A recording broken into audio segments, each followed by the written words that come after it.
Hey everybody, time for Mixed Media Mayhem.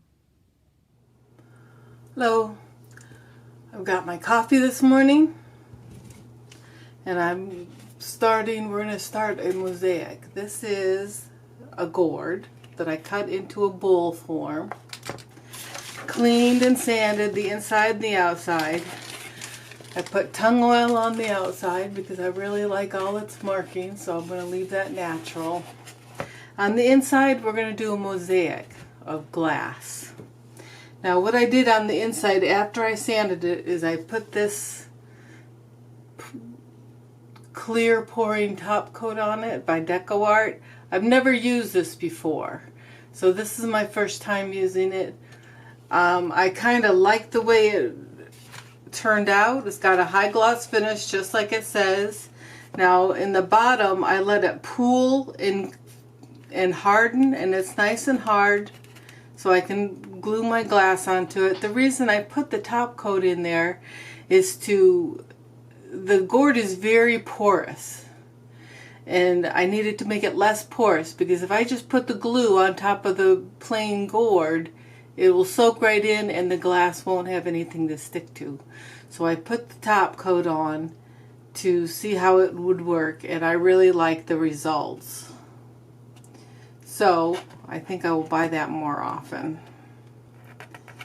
To start, let me show you the other half. This is the bottom half of a water drum.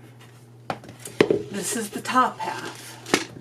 So for the inside, I'm going to do my best to imitate something similar. I won't be able to, because of course this is carved with gold leaf put into it, but I'm going to definitely make a sun type emblem in the bottom, and this is the bottom. Alright, to begin with, I'm using E6000 glue. Love this stuff. It's a little messy, but it's very effective. It sticks to everything. So, and then I've got a lot of scrap glass from other projects and other people. People give me their glass when they're done with it. But these are too big. These pieces are too big. With a rounded gourd like this, you need very small pieces. So the first thing I'm going to do is cut some pieces of glass. Be right back. Okay, to cut the glass, I'm going to use this. I don't know what these are called. I call them nippers. You can use them for tile or glass. Looks like my nippers. I don't know if it's going to work, so let me try it. I've got this beautiful golden mirror type glass. I'm not going to cut on that big piece because I have these small pieces that I can nip. And I'm just going to nip them in half. You have to be careful. You can wear gloves for this. Ah, that worked beautifully. You will cut yourself unless you wear gloves.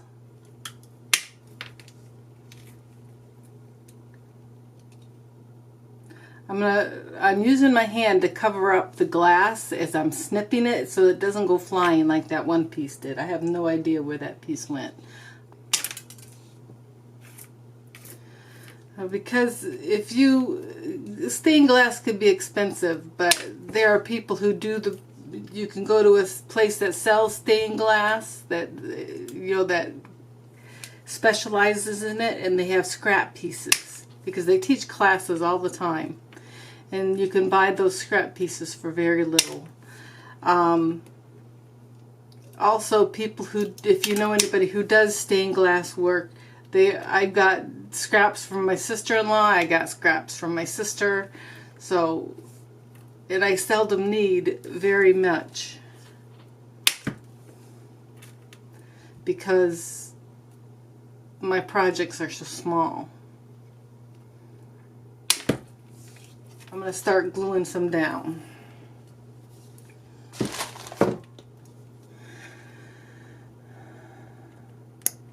I'm just going to put a little bit, not much, a little bit where I'm going to start my project.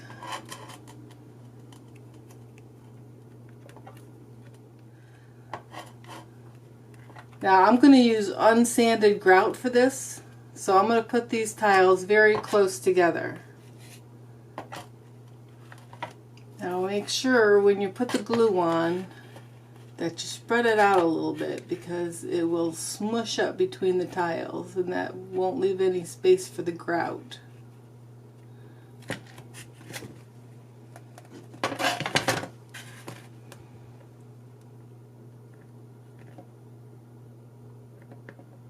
So you need very little glue.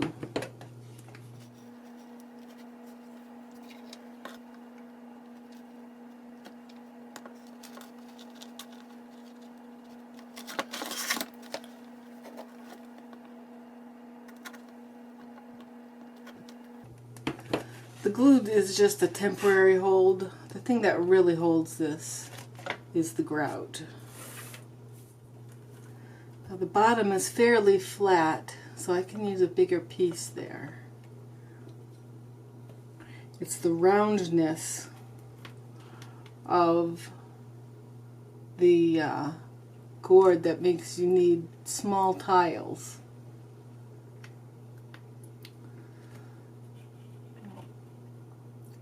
To contour.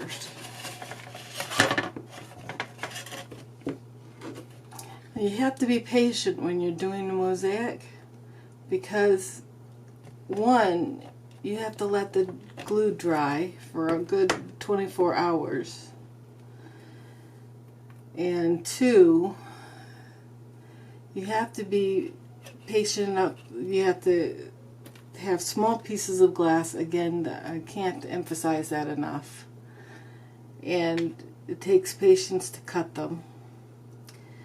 And then you have to cut them to fit each space. Now as you can see, I'm leaving plenty of space around this. Well, that's because I'm going to be filling it in with other colors, other pieces. I think I'm going to extend these a bit.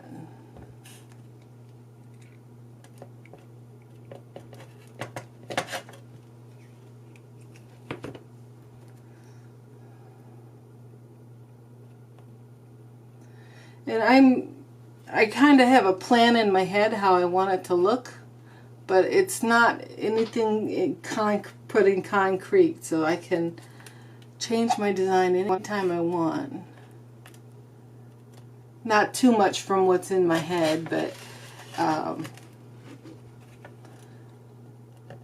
because I want it to look like, I want it to reflect the top part of the drum. But enough, I have enough flexibility that I can change colors, I can change the shapes of the pieces I'm putting down. I really like these different shapes, these varied shapes, because it looks more like the rays of the sun anyway.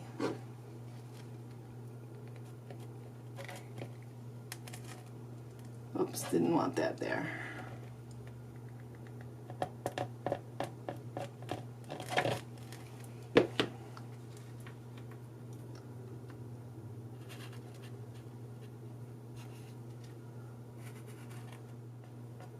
E6000 is pretty messy, so you need to do it, you need to have a Teflon mat like this underneath, because it's going to be messy and it's going to get on whatever surface you lay your glue tube on.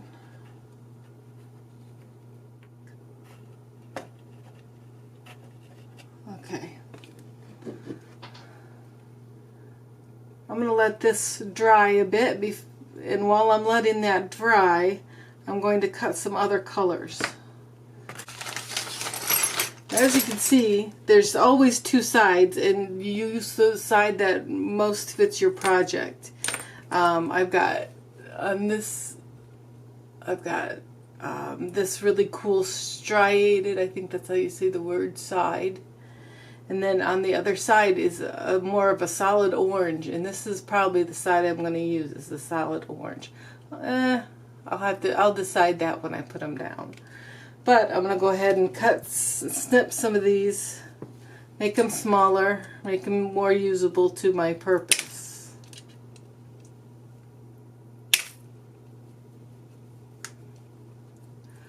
Again, I'm going to do triangle type shapes with points so that it'll be more like the design that I have on the front.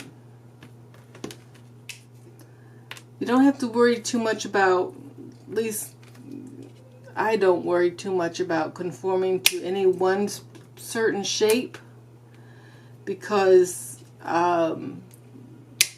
as we get towards the end of the project and there's only a few places left to put tiles, you have to cut the tiles to fit the shape, and sometimes those shapes are pretty odd. So having a conformity to shape. If you're doing a mosaic on a flat piece of furniture, like a table, go ahead, use shapes that are conformed, like all squares or all triangles or whatever. But when you're working with a gourd, because they're round, it's really best to have different types of shapes. Small and varied is the key here.